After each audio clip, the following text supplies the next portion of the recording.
To be continue second last part. جنکو کی آواز اس کے رونے سے کھلی جو بس بیٹھا رو رہا تھا۔ جے.کے نے رات بہت ظلم کیا تھا اس پر۔ وہ جانتا تھا کہ ٹے بہت نازک ہے۔ وہ اٹھ کر اس کے پاس گیا۔ بس بھی کرو میری جان، میں نے کچھ غلط نہیں کیا تمہارے ساتھ، نکاح میں ہو تم میرے۔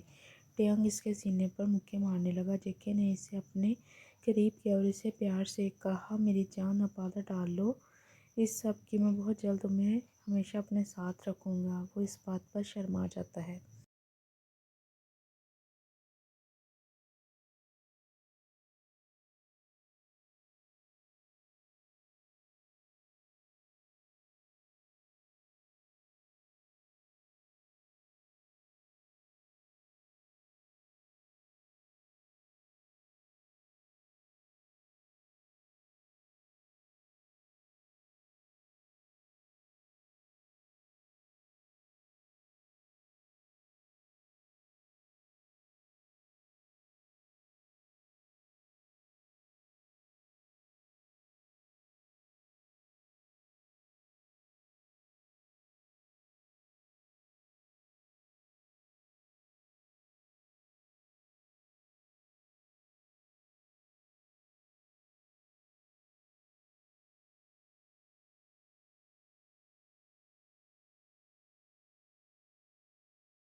آپ سب پریشان نہیں ہو، یہ ویکنس کی وجہ سے بے ہوش ہوا ہے، یہ ڈرپ لگا رہا ہوں تو یہ ٹھیک ہو جائے گا، آپ پریشان نہ ہوں۔ اب چلتا ہوں، ڈاکٹر بول کر چلا جاتا ہے۔ اب جے.کے اس کا اور خیال رکھنے لگا تھا۔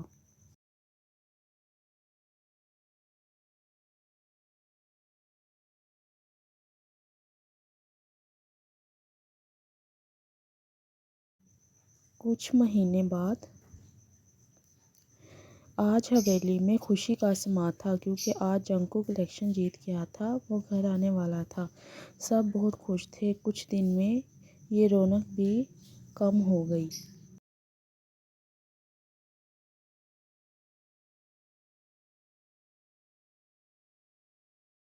ڈنر کرنے کے بعد سب بیٹھے چائے پی رہے تھے کہ بی جان نے دونوں کو اپنے اپنے روم میں جانے کا بولا اور سب سے بولی میں سوچ رہی تھی کہ اب تمہارے سارے کام ہو گئے ہیں، کیوں نہ ہم اب تم دونوں کی رخصتی کر دیں۔ جے.کے تم کیا چاہتے ہو؟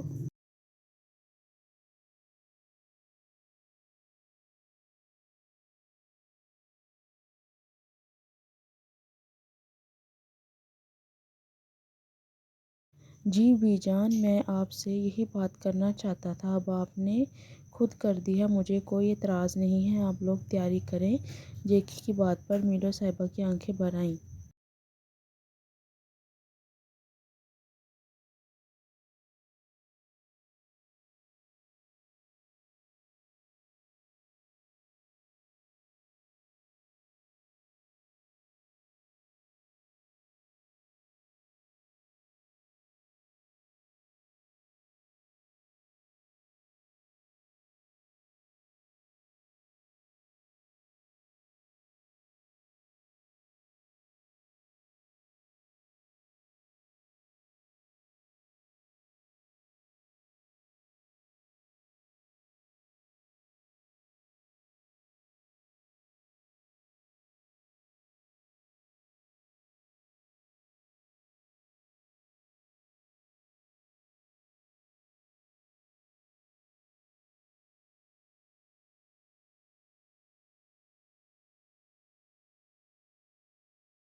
جنگکوک فریش ہو کر روم سے باہر نکلا تو اس نے دیکھا کہ یہ ویسے ہی بیٹھا رو رہا ہے، تو وہ اس کے پاس آیا۔ "I am sorry for every thing my life", وہ اسے خود میں چھپاتا محبت سے بولا۔ ٹے نے اسے خود سے الگ کرنے کی کوشش کی تو جیکی نے اپنی گرفت مضبوط کی۔ "ٹیانگ، اب سوری کا کیا فائدہ؟ اب تو آپ نے جو کرنا تھا کر لیا۔ آپ نے مجھے برباد کر دیا ہے، کچھ نہیں چھوڑا آپ نے میرے پاس"۔ جنگکوک فریش ہو کر روم سے باہر نکلا تو اس نے دیکھا یہ ویسے ہی بیٹھا رو رہا تھا، تو وہ اس کے پاس آیا۔ "I am sorry for every thing my life", وہ اسے خود میں چھپاتا محبت سے بولا۔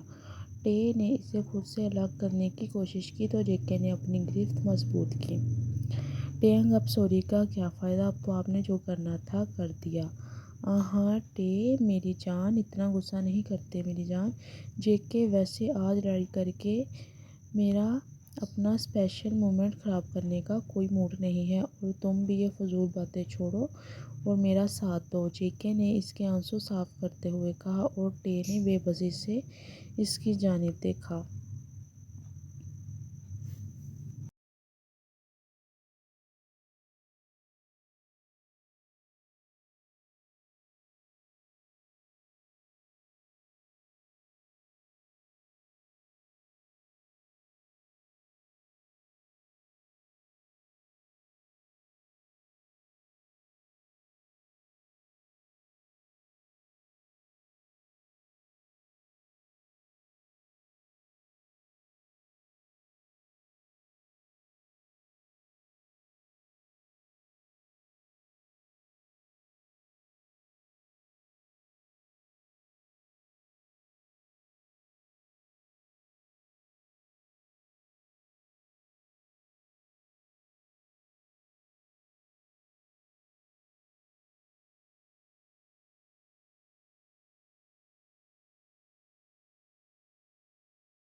وہ دونوں نیچے آ رہے تھے۔ جے کے پہلو میں شرما رہا تھا۔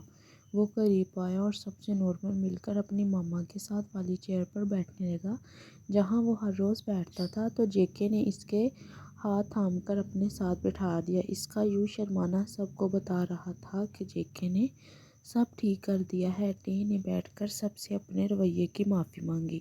سب نے خوش دلی سے معاف کر دیا اور ناشتہ کرنے لگے۔